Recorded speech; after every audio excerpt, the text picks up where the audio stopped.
بسم اللہ الرحمن الرحیم۔ السلام علیکم، میں ہوں ہینا، نیمرولوجسٹ، اسٹرالوجر، اسپریچول ہیلر۔ اپنے چینل ہینا میگ انفو میں آپ کو ویلکم کہوں گی، خوش آمدید کہوں گی۔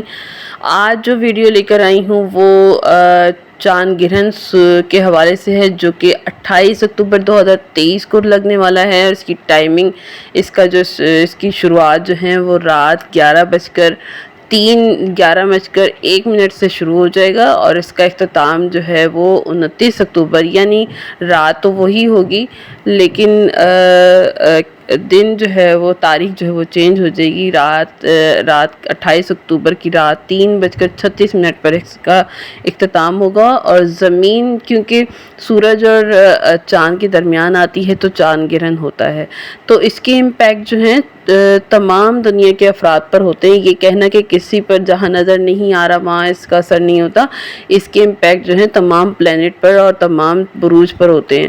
تو بہرحال طبیعت میں چڑچڑاپن آتا ہے، مزاج میں چڑچڑاپن آ جاتا ہے، زیادہ سٹریس زیادہ ہوتا ہے، اور اختلافات ہوتے ہیں ایک دوسرے سے، تو کوشش کرنی چاہیے کہ اس دوران جو ہے اپنے آپ کو ہلکا رکھیں، کنٹرول کریں اپنی طبیعت پر، استغفار پڑھیں، نماز جو اس دوران پڑھی جاتی ہے اس کا اہتمام کریں، جتنا ہو سکے اس دوران استغفار کریں۔ کھانے پینے میں بھی ہلکی غذا کھائیں، بہت زیادہ ایسی چیز نہ کھائیں جس سے جو ہے گرمی زیادہ ہو یا بی پی کا ایلیمنٹ بڑھ جائے، تو اسٹریس والا ایلیمنٹ بڑھ جائے۔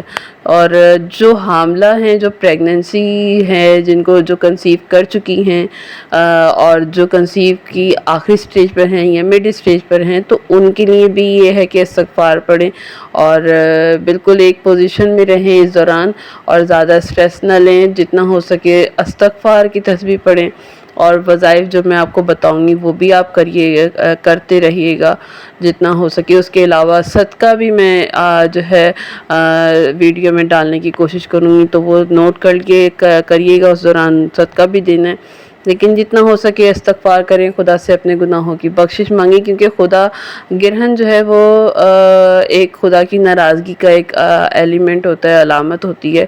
تو بہرحال دعا کروں گی کہ پروردگار عالم ہمیں جو ہے ہم سب کے گناہ کبیرہ صغیرہ کی بخشش فرمائے، اور ہمارے لیے آسانیاں پیدا کرے دنیا اور آخرت میں۔ مجھے بھی دعاؤں میں یاد رکھیے گا، کیونکہ دعائیں جو ہیں دنیا اور آخرت میں بہترین سہارا ہوتی ہیں۔ اس امید کے ساتھ نیکسٹ ویڈیو تک کے لیے مجھے اجازت دیجیے گا۔ اللہ حافظ۔